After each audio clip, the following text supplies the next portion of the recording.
Hello students, welcome back to the class. तो हम जल्दी से अपनी एक्सरसाइज के पास आ जाते हैं, ज़्यादा बातें नहीं करने वाली हूँ मैं। एक्सरसाइज 6.3 के क्वेश्चन नंबर 11 तक हम कर चुके हैं। आज हमें करना है क्वेश्चन नंबर 12। तो क्वेश्चन नंबर 12 में देखिए इस तरह का कुछ फिगर बना हुआ है। आपको याद आ रहा होगा फिगर देखते ही कि ऐसा फिगर तो हमने क्वेश्चन नंबर 10 में भी बनाया था। जी हाँ, और ये उससे रिलेटेड भी है। कैसे रिलेटेड है? देखिए वहाँ का कुछ यूज़ नहीं करना है, बस ये रिलेटेड है कि उस क्वेश्चन में हमें जो गिवन था वो यहाँ पे हमें प्रूव करना है। उस क्वेश्चन में हमें गिवन था कि जो पूरे पूरे ट्रायंगल्स हैं वो आपस में सिमिलर थे। यहाँ पर हमें उन ट्रायंगल्स को सिमिलर प्रूव करना है। यहाँ पर एक चीज़ जो अलग से दी हुई है वो ये है कि जो बीच में जो AD और PM है ये है मीडियन। मीडियन का मतलब क्या होता है कि ऐसी लाइन जो वर्टेक्स से आ रही होती है और सामने वाली साइड को दो इक्वल पार्ट्स में डिवाइड कर देती है। यानी कि जो AD है वो BC के ऊपर मीडियन होने का ये मतलब है कि जो इतना पार्ट BD और इतना पार्ट DC जो है वो इक्वल हो जाएंगे। यानी कि जो AD है वो BC के लिए बाइसेक्टर का काम कर रही है।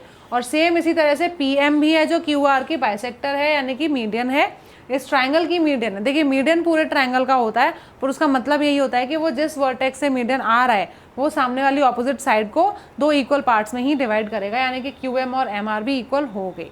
तो वो जो चीज़ें दी हुई हैं वो मैंने यहाँ पर लिख लिया। देखिए एक जो चीज़ है ये जो चीज़ है ना ये गिवन है, पर ये इस तरह से लिखा नहीं है क्वेश्चन में। क्वेश्चन में पूरा लैंग्वेज में लिखा है कि side AB and BC and median AD are proportional respectively to side PQ, side QR and median PM। कुछ इस तरीके से आपका क्वेश्चन में लिखा हुआ है। तो जहाँ पर क्वेश्चन में सीधी सीधी बात नहीं बताई गई है, पूरा ऐसे लाइन में बताया गया है और उसमें से ढूंढ कर आप इस तरह अच्छे से इस गिवन को लिख देंगे ना, वहाँ पर भी आपको मार्क्स गेन हो जाएंगे। क्योंकि जो चीज़ आपको समझ कर खुद करनी पड़ रही है उसी के तो मार्क्स होते हैं। तो उस चीज़ को समझ कर आपने इस तरह से लिख लिया, मतलब आपको मार्क्स अच्छे से मिलने वाले हैं। तो ये चीज़ समझनी है अच्छे से। उन्होंने बोला है कि जो ट्रायंगल ABC है और ट्रायंगल PQR है, इसकी जो साइड AB और इसकी जो साइड BC और इसका जो मीडियन AD, तो हमने वो सब ऊपर ऊपर लिख लिए। वो प्रोपोर्शनल है रिस्पेक्टिवली। रिस्पेक्टिवली का मतलब जिस जिस नंबर पे जिस सीक्वेंस में इनके नाम बताए गए हैं उसी सीक्वेंस में जो इनके नाम बताए जा रहे हैं उनको वैसे ही लिखना है। रिस्पेक्टिवली का मतलब ये होता है अगर इसमें जो पहले नंबर पे है और इसमें जो पहले नंबर पे है वो एक साथ आएंगे, जो दूसरा और दूसरा एक साथ आएंगे, तीसरा और तीसरा एक साथ आएंगे। तो इसका AB, इसका BC, इसका AD हमने ऊपर लिख लिया रिस्पेक्टिवली। इसका AB की जो प्रोपोर्शनल है वो PQ, इसके PQ के प्रोपोर्शनल है तो AB के नीचे ही PQ आएगा, BC के नीचे ही QR आएगा और AD के नीचे ही PM आएगा। यानी कि जो मीडियन है वो इस तरह से हमें ये प्रोपोर्शनल दिया हुआ है, ये रेशियो इक्वल दिया हुआ है। अब आप सोचेंगे अब हमें जो प्रूव करना है, देखिए यहाँ पे AD और PM जो है वो भी मीडियन दिए हुए हैं, तो हमने लिख लिया कि जो AD और PM क्योंकि मीडियन है तो जो BD है वो DC के इक्वल हो गया और जो QM है वो MR के इक्वल हो गया। यहाँ तक हमने लिख लिया। इन्होंने बोला है कि जो ट्रायंगल ABC और ट्रायंगल PQR पूरा जो दोनों ट्रायंगल्स हैं इन्हें सिमिलर प्रूव करना है। अब आप सोच रहे होंगे कि आपको मतलब आपने पढ़ा है कि AAA से भी ट्रायंगल सिमिलर होते हैं, SSS से भी सिमिलर होते हैं, और यहाँ पर AAA का तो कुछ नहीं दिख रहा है लेकिन SSS का हो सकता है ना। अगर इस मीडियन की जगह में पूरा AC और PR ही दे देते तो हम सीधा ही लिख देते कि ट्रायंगल सिमिलर है, पर सीधा सीधा तो कुछ क्वेश्चन में मिलता नहीं है ना, आधा आधा मिलेगा और आधा आधा हमें खुद सॉल्व करना है। तो आपको जो मीडियन दिया है, अब आप सोच रहे होंगे इसका क्या यूज़ करें, पूरा ट्रायंगल लेना है, पूरी साइड BC और QR दी हुई है, इसमें कैसे क्या कर लें, वही सब बताने के लिए तो यहाँ पे मैं हूँ ना। मैं आपको बताती हूँ कि इसमें क्या करना है। तो देख लेते हैं भाई जो आपका क्वेश्चन नंबर ये है इसमें। अच्छा ठीक है, एक बात बताइए, आपको AD और PM दिया हुआ है, AB और PQ दिया हुआ है, बस BD ना देकर पूरी BC दे दी है। अगर इतनी BD होती तो ये वाला ट्रायंगल इस वाले ट्रायंगल के सिमिलर हो जाता ना, हो जाता, बिल्कुल हो जाता। और अगर फिर ये दो ट्रायंगल सिमिलर हो जाते तो ये वाला एंगल इसके इक्वल हो जाता, क्योंकि corresponding angles in similar triangles are also equal, तो ये हो जाता। और अगर ये एंगल इस एंगल के इक्वल हो जाता तो ये वाला प्रोपोर्शन और ये वाला और इसके साथ BC और QR तो गिवन ही है, तो ट्रायंगल सिमिलर हो जाते बाय SAS। देखिए अभी तक जितने भी क्वेश्चंस करते आ रहे थे सब में AA, AAA यही सब आ रहा था। अब एक क्वेश्चन आया है जिसमें SAS यूज़ होगा, लेकिन कैसे यूज़ होगा ये तो मैं बोल रही हूँ कि हो जाता, ऐसा हो जाता, वैसा हो जाता, पर ये कैसे होगा तो आधे बच्चों को तो ये समझ में आ गया होगा मेरे बोलते हैं कि अगर ये हो जाता तो ये कैसे करेंगे। तो हम इन्हीं ट्राइंगल्स की बात कर लेते हैं, ट्राइंगल ABD और ट्राइंगल PQM। अगर हम इन दोनों ट्राइंगल्स को सिमिलर प्रूव कर दें तो हमें एंगल B और एंगल Q इक्वल मिल जाएगा, और जब ये दोनों एंगल्स इक्वल मिल जाएंगे तो ये वाली साइड इसके प्रोपोर्शनल पहले से है ही, और BC और QR तो पहले से ही प्रोपोर्शनल है, मतलब दो साइड और उनके बीच बीच वाला एंगल इक्वल हो जाएगा। ऐसे ऐसे दोनों ट्राइंगल सिमिलर हो जाएंगे। तो जल्दी से हम अपने अपने इन वाले ट्राइंगल्स को देख लेते हैं। तो हम लिख लेंगे in triangle ABD and triangle PQM। अब इसमें आपको जो गिवन है वो ये है कि AB upon PQ is equal to BC upon QR is equal to AD upon PM। अब आप ये सोचेंगे मैम ये BC और QR इन दोनों ट्राइंगल्स की साइड छोड़ना है, इसकी साइड तो अकेली BD है और उसकी वो QM है, ये आपने ऐसे क्यों लिख दिया? तो ये मैंने ऐसे इसलिए लिख दिया क्योंकि अब मैं इसकी जगह में BD और QM लिखने वाली हूँ। अब आप फिर बोलेंगे BC की जगह BD कैसे लिख सकते हैं? हाँ, BC की जगह BD नहीं लिख सकते, और कुछ तो कर सकते हैं, देख लेते हैं ना क्या कर सकते हैं। तो हम ये कर सकते हैं कि AB अपॉन PQ, देखिए ये दोनों रेशियोज तो एक सेम ही रहेंगे, इनको मैं एक साथ लिख लेती हूँ इधर ताकि उसका काम बाद में होता रहे। अब देखिए जो BC है, कोई भी दो साइड्स प्रोपोर्शनल हैं तो उनके हाफ हाफ भी प्रोपोर्शनल होंगे, यानी कि हाफ ऑफ BC हम ऐसे लिख सकते हैं, half of BC upon half of QR। ये चीज़ लिखी जा सकती है ना। ये दोनों प्रोपोर्शनल है आपस में तो उनके हाफ भी प्रोपोर्शनल हो जाएंगे, और जो इनका हाफ है वो कितना है, BC का हाफ कितना है, half of BC is equal to BD, और हाफ ऑफ QR कितना है, QM। अब तो मिल गया ना आपको। हाफ ऑफ BC की जगह हम रख सकते हैं BD, क्योंकि जो BC है उसका हाफ ही तो है BD। मीडियन बोलने का मतलब ही यही है इनका। अगर इन्होंने क्वेश्चन में मीडियन बोला है, इसका सीधा मतलब है कि हमें साइड्स के हाफ का यूज़ करना है। ठीक है, जो भी चीज़ गिवन है वो इसीलिए गिवन है क्योंकि वो यूज़ होनी है। तो अगर BC का ये जो AD जो अगर मीडियन दिया हुआ है, इसका सीधा मतलब है कि हमें BD को लेकर चलना है, क्योंकि हम ये वाला ट्राइंगल ले रहे हैं ना, इसलिए BD लेना है। ये वाला ट्राइंगल लेते तो DC ले लेते। हाँ, आप ADC और ट्राइंगल PMR को भी सिमिलर प्रूफ कर सकते थे, वहाँ पर एंगल C और एंगल R इक्वल हो जाते तो भी ट्राइंगल सिमिलर हो जाते, क्योंकि रेशियोज तो तीनों इक्वल दिए हुए हैं। तो इसमें घबराने की ज़रूरत नहीं है, वो हो सकता था। मैंने इस साइड वाला लिया है, आप उधर वाले ट्राइंगल्स भी ले सकते हैं, फिर भी आपका क्वेश्चन पूरा ठीक होगा। तो अब देख लीजिए जो BC है उसका हाफ BD होता है। मैं BD देखो जो BC है पूरा उसका हाफ DC भी होता है, पर मुझे BD की ज़रूरत है इसलिए मैं यहाँ BD लिखूंगी। अगर आप उधर वाले दो ट्राइंगल्स लेते हैं तो आप DC और MR भी लिख सकते हैं, इसमें कोई प्रॉब्लम वाली बात नहीं है। तो यहाँ पर हम लिख लेते हैं फिर that AB upon PQ is equal to AD upon PM is equal to BD upon QM।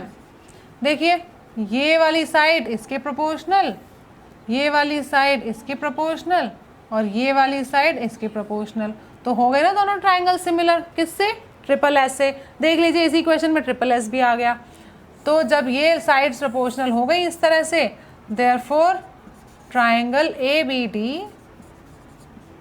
Is similar to triangle PQM by SSS। अब आप ये मत सोचना कि जैसे आपने क्वेश्चन मतलब सिमिलैरिटी जो ट्रिपल ए की सिमिलैरिटी पढ़ी है उसमें ट्रिपल ए से दो ट्राइंगल्स अगर सिमिलर हो जाते हैं तो और डबल ए से भी हो जाते हैं, वैसे ही दो ट्राइंगल्स डबल एस से भी सिमिलर हो सकते हैं। ऐसा नहीं होता है।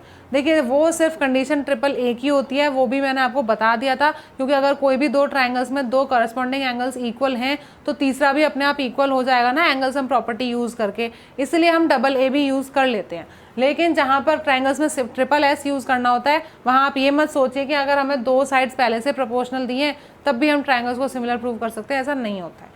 वो तो यहाँ पर आपको AD मीडियन दिया हुआ था, इसीलिए आपने इतना इतना आधा आधा ट्राइंगल भी सिमिलर प्रूव कर लिया, अदरवाइज ऐसा नहीं हो सकता था। तो यहाँ पर दोनों ट्राइंगल सिमिलर हो गए। अब अगर ट्राइंगल सिमिलर हो गए तो हमें इसी एंगल की और इस एंगल की ही ज़रूरत है। हो तो सारे, देखिए ये वाला एंगल इसके भी इक्वल हो सकता है, ये डी जो है, डी के ऊपर जो बन रहा है वो भी एम के ऊपर जो बन रहा है उसके इक्वल हो सकता है, पर मुझे ज़रूरत सिर्फ एंगल बी और एंगल क्यू की है और मुझे किसी की ज़रूरत ही नहीं है, तो मैं बस इन्हीं का नाम लिखूंगी। तो मैं लिख लूँगी angle B is equal to angle Q. कैसे? Corresponding angles of similar triangles,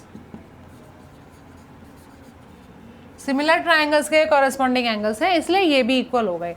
अब एंगल बी और एंगल क्यू इक्वल हो चुका है, और तो अब बात कर लेते हैं अपने उन दो ट्राइंगल्स की जो हमें सिमिलर प्रूव करने हैं क्वेश्चन में। ये प्रूव नहीं करना था क्वेश्चन में, ये तो हमने प्रूव किया ये एंगल लेने के लिए, बस एंगल बी और एंगल क्यू को इक्वल प्रूव करने के लिए इतने काम किए हमने। अब एक एंगल इक्वल मिल गया ना, और ये वाली साइड पी क्यू के साथ में, और बी सी और क्यू आर तो हमें पहले से दिए ही हुए हैं, रेशियो साइड का दिया हुआ है, उन दो साइड्स के बीच वाले एंगल्स भी हमें मिल गए, तो ट्राइंगल सिमिलर हो गए। ये हो गए बातों बातों में। अब जल्दी से लिखकर भी सिमिलर प्रूफ कर लेते हैं। तो हम लिख लेंगे इन ट्राइंगल ए बी सी, अब पूरा का पूरा ट्राइंगल आपको लेना है, and triangle P Q R. Triangle A B C और ट्राइंगल पी क्यू आर में क्या है, एंगल बी जो है वो एंगल क्यू के इक्वल है। आप यहाँ पर क्या लिख देंगे, प्रूव्ड अबव, हमने अभी अभी प्रूव किया है। देखिए रीज़न हर चीज़ का देना है, आप ये नहीं सोचना है कि हमने यहाँ लिख दिया, यहाँ तो अभी अभी लिखा था, अब यहाँ पर कोई रीज़न नहीं लिखना पड़ेगा। रीज़न तो तब भी देना पड़ेगा। यहाँ पर आप रीज़न ये दे सकते हैं कि हमने अभी अभी प्रूव कर चुका है कि बी और क्यू इक्वल है, बस। और आप ये दो साइड्स का लिखेंगे। देखिए ए डी और पी एम अब हम नहीं लिखेंगे, क्योंकि ए डी और पी एम तो मीडियन है, हमने इन ट्राइंगल्स के लिए यूज़ करना था, इसलिए हमें गिवन था। अब हमें बस ये दो चीज़ लिखनी है, दो साइड्स के बारे में लिखना है जो हमारे इस ट्राइंगल में है। तो इस ट्राइंगल की दो साइड्स हैं, A B upon P Q is equal to B C upon Q are.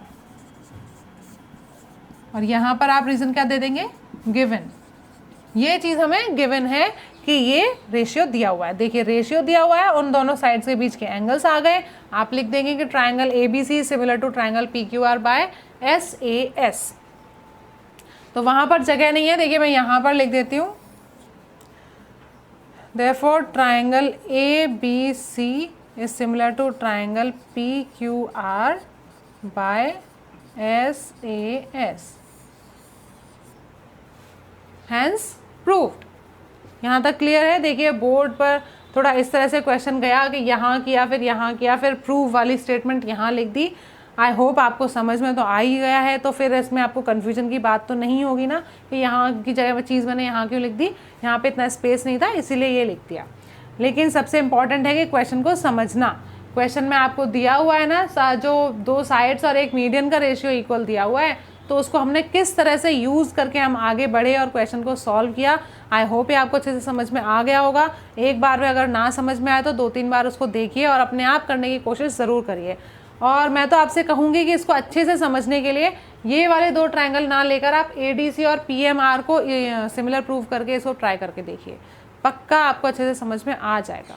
मैं मतलब ये भी एक तरीका हो सकता है ना, जैसे कभी कभी होता है आप लोग एग्जाम देकर, दो फ्रेंड्स एक साथ एग्जाम देकर वापस आए हैं और जिसके दोनों के क्वेश्चन पेपर में ये क्वेश्चन आया था, तो एक फ्रेंड बोल रहा है मैंने तो ABD और PQM को सिमिलर प्रूव करके किया, एक बोलेगा मैंने ADC और PMR को सिमिलर प्रूव करके किया। फिर दोनों यही सोचने लग जाएंगे कि एक बोलेगा नहीं यही वाले करने थे, वो बोलेगा नहीं यही वाले करने थे। अब दोनों यही बात में कंफ्यूज हो जाएंगे कि मेरा ठीक है या इसका ठीक है। देखिए दोनों का ही ठीक है, दोनों का ही देखने का तरीका अलग था। एक को लगा कि वो वाला ट्रायंगल ले लेते हैं, एक को लगा ये वाला ट्रायंगल ले लेते हैं। कुछ भी लें, दोनों ही सेम हैं, दोनों ही ठीक हैं और आंसर भी ऐसे करके भी ठीक आएगा। तो मैं आपसे कहती हूँ कि प्लीज़ एक बार इसे दूसरे वाले ट्रायंगल्स को लेकर भी सिमिलर प्रूव करके क्वेश्चन को सॉल्व करके देखिए, आपको अच्छे से अपने आप समझ में आ जाएगा। तो देख लेते हैं अपना क्वेश्चन नंबर 13। इस क्वेश्चन में आपको देखिए फिगर बिल्कुल भी नहीं दिया हुआ है, फिगर हमें खुद बनाना पड़ेगा। इन्होंने बोला है कि ट्रायंगल ABC है जिसमें BC साइड के ऊपर पॉइंट D है, वो कुछ इस तरह से है कि जो एंगल ये D पर जो एंगल बनेगा इस साइड एंगल ADC जो बनेगा वो पूरे एंगल BAC के इक्वल होगा। ठीक है, इस तरीके से कुछ फिगर हमारा बना है। तो कि जो एंगल BAC यानी कि BAC पूरा का पूरा ये एंगल A, इतना एंगल ADC इस एंगल के इक्वल है, ये चीज़ हमें बस गिवन है और इसमें कुछ भी गिवन नहीं है। और आपको प्रूव क्या करना है कि CA square is equal to CB multiply CD। देखिए वहाँ पे डॉट लगा है, इसका मतलब मल्टीप्लाई होता है। अब आप सोच रहे होंगे कि ये सिमिलैरिटी वाला चैप्टर था तब से हम इतने सारे क्वेश्चंस करते आ रहे थे जिसमें साइड्स को प्रोपोर्शनल प्रूव कर रहे थे या ट्राइंगल्स को सिमिलर प्रूव कर रहे थे। अब इस तरीके से ये क्या चीज़ आ गई, इसे कैसे प्रूव कर दें। ये क्वेश्चन का जो टू प्रूफ देखते ही एक तो डर लग जाता है कि कैसा क्वेश्चन है, लेकिन ये बहुत इजी क्वेश्चन है और बस इसमें थोड़ा सा हर चीज़ को ना थोड़ा हल्का सा उसको घुमा दिया जाता है, थोड़ा सा कंफ्यूज करने के लिए, और कुछ नहीं है। उस कन्फ्यूजन से जो बाहर आ गया उसके लिए ये बहुत ईजी क्वेश्चन है, और जो कंफ्यूज हो गया उसको बाहर निकालने के लिए मैं यहाँ पर हूँ। ठीक है, कन्फ्यूजन से बाहर आना है, ये इतना इजी ना। इस टू प्रूफ को हम हल्का सा मॉडिफाई करके देखते हैं कि एक्चुअल में हमें करना क्या है, और जैसे ही आपको वो मॉडिफिकेशन समझ में आ जाएगा आप पूरा क्वेश्चन बता ही देंगे, अपने आप बता देंगे कि इसमें क्या होना है। देख लेते हैं, जो ये CA² है, CA² का मतलब क्या होता है, CA मल्टीप्लाई CA, यही मतलब होगा ना। स्क्वायर का मतलब है वही चीज़ दो बार मल्टीप्लाई हो रही है, और यहाँ पर CB मल्टीप्लाई CD। अब देख लीजिए यहाँ पर जो CA यानी कि CA इस ट्रायंगल की साइड है, आप बोलेंगे एक ही ट्रायंगल की साइड दो बार क्यों आ रही है। दूसरा देख लेते हैं, दूसरे में CB यानी कि ये पूरी की पूरी साइड इतनी CB और ये CD। इसका मतलब क्या है, एक तो ये पूरे बड़े वाले ट्रायंगल की बात हो रही है जिसमें साइड CB आ रही है, और एक इस छोटे वाले ट्रायंगल की बात हो रही है जिसमें CD साइड आ रही है। तो आप देखिए कि जो CA है वो दो बार क्यों आ रहा है, क्योंकि जब बड़े ट्रायंगल की बात होगी ट्रायंगल ABC की तब भी CA आएगा, और जब छोटे वाले ट्रायंगल की बात होगी ADC की तब भी CA आएगा। इसका मतलब क्या है कि ये CA दो अलग अलग ट्रायंगल्स के लिए लिया गया है, पर क्योंकि वो कॉमन साइड है इसीलिए उसमें स्क्वायर लग गया है। लेकिन जब भी हम ट्रायंगल्स की सिमिलरिटी की बात करते हैं तो हम साइड्स के प्रोपोर्शनल होने की बात करते हैं, तो यहाँ पर ऐसे क्यों लिखा है। तो ठीक है, कोई बात नहीं, हम ऐसे कर लेते हैं ना, हम ऐसा कर लेते हैं। उसके सबसे बड़े वाले ट्रायंगल की जो साइड CA आएगी उसके साथ में प्रोपोर्शनल आ जाएगी छोटे वाले ट्रायंगल की साइड। तो ये जो CA है ये वाला, इसके नीचे हम ये वाला CD ले आते हैं। अब आप सोचेंगे CD क्यों लाए, CB क्यों नहीं लाए, क्योंकि अभी हम CA जो ले रहे हैं ना वो हम बड़े वाले ट्रायंगल की मानकर चल रहे हैं। अगर हम बड़े वाले ट्रायंगल की CA साइड लेंगे तो छोटे वाले ट्रायंगल की CD ही तो बची ना यहाँ पर, क्योंकि दूसरी तो CB है वो खुद फिर से बड़े वाले ट्रायंगल की है। तो एक ही ट्रायंगल की दो साइड्स तो हम रेशियो में नहीं लिखते हैं, हम दो अलग अलग ट्रायंगल्स की साइड को लिखते हैं। तो अगर हम पूरे बड़े ट्रायंगल की बात करते हुए CA की बात करेंगे तो फिर दूसरे वाले ट्रायंगल की CD ही तो लेनी पड़ेगी, इसलिए हमने CD लिख दिया यहाँ पर। ठीक है, उसके बाद ये इज इक्वल टू का साइन लगा। अब देखिए CD तो यहाँ चला गया, CB बच गया यहाँ पर, और अब ये वाला CA आ जाएगा यहाँ पर। अब आपको समझ में आ रहा है, CA/CD यानी कि बड़े वाले ट्रायंगल का CA और छोटे वाले ट्रायंगल का CD are proportional to CB, यानी कि पूरे बड़े वाले ट्रायंगल की साइड CB अपॉन छोटे वाले ट्रायंगल की साइड अब की बार CA। तो एक्चुअल में ना क्वेश्चन का रेशियो ये है, मतलब क्वेश्चन में वो ये हमसे प्रूव करवाना चाहते हैं। अगर ये प्रूव हो जाए तो फिर देखिए क्रॉस मल्टीप्लिकेशन हुआ है और कुछ नहीं हुआ है, CA और CA मल्टीप्लाई हुए हैं, इधर CB और CD मल्टीप्लाई हुए हैं, तो CA स्क्वायर हो गया और CB इंटू CD हो गया। आई होप आपको ये टू प्रूव ही अच्छे से समझ में आने के बाद आपको समझ में आ गया होगा एक्चुअल में हमें करना क्या है। हमें ये रेशियो इक्वल प्रूव करना है। इसका क्या मतलब है, हमें इन दोनों ट्रायंगल्स को सिमिलर प्रूव करना है। कौन से दो ट्रायंगल्स, पूरा बड़ा वाला और उसके साथ में ये छोटा वाला। ठीक है, ये छोटा ट्रायंगल और पूरा बड़ा ट्रायंगल हम अगर सिमिलर प्रूव कर दें तो ये रेशियो इक्वल हो जाएगा, और ये रेशियो इक्वल होने के बाद हम इस तरह से क्रॉस मल्टीप्लाई करके जो एक्चुअल में हमें जो ये टर्म लानी है वो हम प्रूव कर देंगे। समझ में आ गया यहाँ तक कि क्या करना है आप लोगों को। अब अगर ये चीज़ अच्छे से समझ में आ गई तो हमारा सोल्यूशन भी अच्छे से हो जाएगा। सबसे इम्पॉर्टेंट यही है कि जो टू प्रूव में लिखा है, अगर वैसे तो देखिए किसी भी टू प्रूव में या तो साइड्स को प्रोपोर्शनल प्रूव करने के लिए लिखा था या ट्रायंगल्स को सिमिलर प्रूव करने के लिए लिखा था, तो उसमें हमें कुछ सोचना ही नहीं था, बस ट्रायंगल्स देखने थे और उनको सिमिलर प्रूव करके दिखाना था। लेकिन यहाँ का जो टू प्रूव है यही इसने ही चक्कर खिला दिए कि ये कैसा टू प्रूव हो गया। तो इसमें फिर हमने उसको खोल कर देख लिया, हमने देख लिया कि अगर इसे आगे सॉल्व करते हैं तो एक्चुअल में हमें मिलेगा क्या।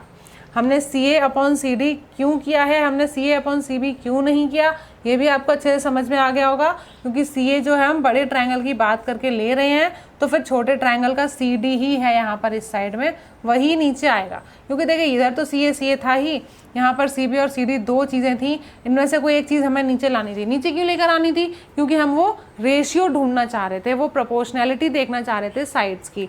तो उसके लिए हमें जो ये दो गिवन चीज़ें हैं, जो टू प्रूफ में जो ये दो चीज़ें हैं राइट हैंड साइड में, वहीं से तो एक ले सकते थे, या तो सी बी ले सकते थे या सी डी ले सकते थे। सी बी क्यों नहीं ले सकते? क्योंकि सी बी भी बड़े ट्रायंगल की ही बात साइड है, और सी ए भी अभी हम बड़े ट्रायंगल की ही ले रहे हैं, तो दोनों ही साइड एक ही ट्रायंगल की हम नहीं ले सकते हैं, इसीलिए हमने सी डी ली जो बची हुई। फिर यहाँ पर बची सी बी वैसी की वैसी, तो सी ए आ गई यहाँ नीचे। मतलब हमें ये एक्चुअल में हमें ये प्रूव लाना है, ये चीज़ अगर हमारी इक्वल आ जाए तो हम इसे क्रॉस मल्टीप्लाई करके ये ला सकते हैं। यहाँ तक समझ में आ गया? प्रूफ स्टार्ट कर लेते हैं।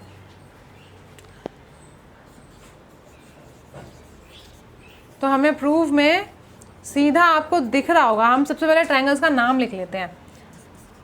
इन triangle A B C and triangle A D C.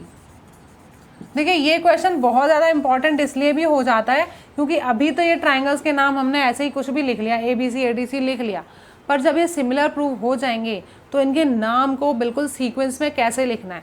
Her question ज़्यादातर जो सारे क्वेश्चन आ रहे थे उसमें सीक्वेंस बहुत ईजिली मिल रहा था, इसमें सीक्वेंस को कैसे ढूंढेंगे ये सबसे इम्पॉर्टेंट है। ठीक है, तो वो सीक्वेंस हम बाद में ढूंढेंगे, पहले हम इन्हें सिमिलर प्रूव कर लेते हैं, और सिमिलर प्रूव करने के बाद जब हम लिखेंगे triangle this is similar to this triangle, तब उनके नाम बिल्कुल सीक्वेंस में ही होने चाहिए। अभी तो जैसे भी लिख सकते हैं, वहाँ पर एक सेम होने चाहिए। तो देख लेते हैं ट्रायंगल जो ए बी सी, यानी कि जो बड़ा वाला ट्रायंगल है, आपको एक चीज़ सिर्फ और सिर्फ एक चीज़ ये गिवन है कि इस ट्रायंगल में बी ए सी और इस ट्रायंगल में ए डी सी इक्वल है, यानी कि बड़े वाले ट्रायंगल का एंगल ए और छोटे वाले ट्रायंगल का एंगल डी इक्वल है। तो वही हम लिख लेते हैं जो गिवन है। पहले angle B A C is equal to angle A D C, और यहाँ पर आप लिख देंगे गिवन, ये चीज़ आपको गिवन है। अब दूसरा क्या ढूंढें? दूसरा आपको बहुत इजीली दिख गया होगा, ये एक एंगल तो आपको गिवन है। दूसरा पूरा का पूरा बड़ा ट्रायंगल बन रहा है ए बी सी, और छोटा ट्रायंगल ए डी सी, दोनों में ही आप जब नाम ले रहे हैं तब भी सी आ रहा है, और यहाँ पर भी आपको फिगर में दिख ही रहा है कि दोनों ही ट्रायंगल में एंगल सी कॉमन है, तो दूसरा एंगल भी मिल गया। लीजिए, हो गया ना काम कितना आसान, दो एंगल्स मिल गए, यानी कि ट्रायंगल सिमिलर हो गए। Angle C is equal to angle C आप लिख देंगे कॉमन, कॉमन है तो देयरफॉर। अब आपको ट्रायंगल्स का नाम ठीक से लिखने हैं, तो ठीक से लिखने हैं उसके लिए हम वहीं से शुरू करते हैं जो हमें पहले एंगल्स गिवन है। एंगल्स हमें गिवन है, बड़े वाले ट्रायंगल का एंगल ए है तो छोटे वाले ट्रायंगल का एंगल डी है, यानी कि अगर बड़े वाले ट्रायंगल का नाम हम ए से शुरू करेंगे तो दूसरे वाले का नाम हमें डी से शुरू करना पड़ेगा, क्योंकि जो गिवन है इक्वल है, यानी कि वो कॉरेस्पॉन्डिंग है, और वो कॉरेस्पॉन्डिंग है तो कॉरेस्पॉन्डिंग पार्ट्स ही तो हमें सीक्वेंस में लिखने होते हैं। तो यहाँ पर अगर ए तो यहाँ पर डी। दूसरा देख लीजिए, दोनों ही ट्रायंगल्स में सी तो कॉमन है, यानी कि सी आ गया इधर भी और सी आ गया इधर भी। अब क्या बचा? यहाँ पे ट्रायंगल में बचा बी, और यहाँ पर क्या बचा?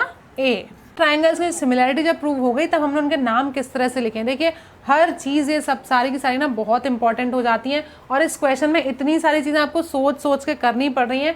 आप सीधा समझ लीजिए ये क्वेश्चन बहुत इंपॉर्टेंट है, क्योंकि इसमें इतना कुछ अलग अलग यूज़ हो रहा है। जिस भी क्वेश्चन में आपको बहुत सारे अलग अलग कॉन्सेप्ट्स एक साथ यूज़ करने होते हैं, वो क्वेश्चन ऐसे ही इंपॉर्टेंट हो जाता है। ठीक है, क्योंकि क्वेश्चन पेपर में ऐसे ही क्वेश्चंस आते हैं जिसमें आपका दिमाग ज़्यादा से ज़्यादा यूज़ करना पड़े आपको, तभी तो उन्हें पता चलेगा ना कि आप कितना ज़्यादा अच्छे से क्वेश्चंस को कर सकते हैं, कितना ज़्यादा चीज़ों को अच्छे से समझ रहे हैं। तो अपनी अच्छे से समझदारी दिखानी है, तो हर चीज़ को अच्छे से करते हुए चलना है। आपको बस दो एंगल्स इक्वल गिवन है, आपने दोनों ट्रायंगल्स को सिमिलर तो प्रूव कर लिया। टू प्रूव में कैसे ये चीज़ को प्रूव लेकर आना है वो भी हमने समझ लिया। यहाँ पर ये आपको लिखने की ज़रूरत नहीं, यहाँ पर ये मैंने आपको समझाया, इससे लिखा। आप सिर्फ अपने क्वेश्चन के सोल्यूशन जब करेंगे तो इतना टू प्रूफ दिखा सकते हैं, बाकी जब आप सोल्यूशन करेंगे तो ये चीज़ लाकर दिखा देंगे। ये मैंने इसलिए किया ताकि आपको समझ में आ जाए कि हमें करना क्या है। उसके बाद जब ट्रायंगल्स हमने सिमिलर प्रूव करने थे तब तो हमने ऐसे ही ट्रायंगल्स के नाम लिख लिए कि ट्रायंगल एबीसी और ट्रायंगल एडीसी है। वहाँ पर जब दोनों एंगल्स इक्वल हो गए, यानी कि अब ट्रायंगल सिमिलर हो गए, तो जब ट्रायंगल सिमिलर हो गए तो उनके नाम कैसे लिखने हैं वो सबसे इंपॉर्टेंट हो जाता है। तो ट्रायंगल का नाम है ए सी बी, तो दूसरे ट्रायंगल का नाम लिखेंगे ट्रायंगल डी सी ए। तो कैसे लिख दिया एक बार मैं आपको फिर से समझा देती हूँ कि देखिए जो ट्रायंगल ए मतलब जो ट्रायंगल बड़ा वाला ट्रायंगल है, उस बड़े वाले ट्रायंगल का एंगल ए जो है वो हमें छोटे वाले ट्रायंगल के एंगल डी के इक्वल दिया हुआ है। इसीलिए हमने अगर यहाँ का ए हुआ बड़े वाले ट्रायंगल का तो छोटे वाले का डी हो गया। ठीक है, ये दोनों इक्वल हैं तो ये कॉरेस्पॉन्डिंग है, और सिमिलर ट्रायंगल्स के कॉरेस्पॉन्डिंग एंगल्स ही इक्वल होते हैं ना। अब क्योंकि ट्रायंगल सिमिलर हो गए हैं तो कॉरेस्पॉन्डिंग एंगल्स के ही नाम हम उसी सीक्वेंस में लिखेंगे। तो यहाँ पर ए है तो यहाँ पर डी है। उसके बाद दूसरा वाला मैंने इधर भी सी लिखा और इधर भी सी क्यों लिखा, क्योंकि दोनों ही ट्रायंगल्स में एंगल सी कॉमन है जिसको हमने इक्वल प्रूव किया है। इसका मतलब दोनों ही ट्रायंगल में जो सी है वही कॉरेस्पॉन्डिंग एंगल है आपस में, इसीलिए इधर सी है तो यहाँ भी सी है। अब बचा बड़े वाले ट्रायंगल का बचा एंगल बी और छोटे वाले ट्रायंगल का बचा एंगल ए, यानी कि छोटे ट्रायंगल का इतना एंगल और बड़े वाले ट्रायंगल का ये वाला एंगल भी आपस में इक्वल हो जाएंगे, क्योंकि वो भी कॉरेस्पॉन्डिंग बचे। सिर्फ अब बचा भी सिर्फ वही ना, तीसरा जो बचा फिर वही आ जाएगा, फिर तो ज़्यादा सोचना भी नहीं है। तो यहाँ पर बी आ गया तो ये ए आ गया, तो इस तरह से इन ट्रायंगल्स के नाम हमने लिख दिए। और सिमिलर बाय ए, ठीक है, ए से दोनों ट्रायंगल सिमिलर हो गए। अब जब ट्रायंगल सिमिलर हो गए तब हम उनकी साइड्स के रेशियोज़ को लिख लेते हैं। देख लीजिए यहाँ पर जो है सी ए है 2 बार, यानी कि यहाँ का भी सी ए आना चाहिए, यहाँ का भी सी ए आना चाहिए। देखिए इस ट्रायंगल में यहाँ पे सी ए बन रहा है ना, और इस ट्रायंगल में यहाँ सी ए बन रहा है। दूसरे में फिर क्या चाहिए हमें, सी बी और सी डी चाहिए, मतलब इसका ये सेकंड वाला पोर्शन और इसका ये वाला फर्स्ट वाला पोर्शन। तो ये कैसे आएगा ये हम जल्दी से देख लेते हैं। ट्रायंगल ए सी बी यानी कि बड़ा वाला ट्रायंगल है, इसकी जो हम लेते हैं ए सी। हम ए सी क्यों ले रहे हैं, इसमें 3 रेशियोज आएंगे ना, पर हम 2 ही ले रहे हैं क्योंकि हमें उन 2 से ही इस टू प्रूफ को लेकर आना है। उसमें एक सी ए है तो सी ए की जगह ए सी, बात तो एक ही हुई ना, सी ए या ए सी एक ही चीज़ होती है। तो ये तो ए सी ले लिया, और अगर इस साइड का ए सी लिया तो इस साइड का क्या आएगा, डी सी आएगा, जिसको आप देखिए टू प्रूफ में सी डी लिखा है, तो आप इसे सी डी भी बाद में हम लिख लेंगे, अभी हम ऐसे ही लिख लेते हैं डी सी, ताकि आपको अच्छे से समझ में आए। दूसरा देखिए यहाँ पर क्या है, सी बी, जो सी बी आ रहा है इधर, मतलब सेकंड वाला रेशियो, सेकंड वाली साइड, और यहाँ की क्या है ये सी ए। तो ये हो गई सी बी और ये हो गई सी ए। क्लियर है यहाँ तक? इसको जैसा कि जैसा टू प्रूफ में लिखा है अगर मैं वैसे ही लिखना चाहूँ तो इन दोनों सी को मैं आगे इधर लगा दूंगी, ये सी ए हो गया और ये सी डी हो गया। अब देख लीजिए सी ए सी बी सी डी, सी ए सी बी सी डी दोनों मिल गए। अब क्या करना है, टू प्रूफ जैसा लाने के लिए देखिए जो सी ए अपॉन सी डी था, सी बी अपॉन सी ए था, ये चीज़ हमने इसलिए लिख ली थी ताकि जैसे ही हमें ट्रायंगल सिमिलर मिल जाए तो हम ये चीज़ ढूंढ लें और जिसकी वजह से ये क्वेश्चन कैसे हो रहा है ये हमें समझ में आ जाए। तो ये हो गया। अब देख लीजिए यहाँ पे हमें क्या करना है, क्रॉस मल्टीप्लाई करना है। क्रॉस मल्टीप्लाई में सी ए और सी ए एक साथ मल्टीप्लाई होंगे और इस साइड में C B multiply C D होगा। सी ए और सी ए मल्टीप्लाई होके हो जाएगा C A square is equal to C B multiply C D. ये हो गया आपका हैंस प्रूव्ड, जो आपको बोला था ना प्रूव करने के लिए, ये वो प्रूव हो गया। समझ में आया? देखिए ये क्वेश्चन बहुत ज़्यादा इम्पॉर्टेंट है एग्ज़ाम पॉइंट ऑफ व्यू से, इसको अच्छे से समझ लीजिए। अगर नहीं समझ में आ रहा है तो आप मुझे कमेंट करके बताइए कि नहीं समझ में आ रहा है, पर अगर समझ में आ गया तो उसको और अपने आप से ज़रूर करके देखिए। देखिए अपने आप करके देखेंगे ना तभी अच्छे से हर चीज़ हो पाएगी।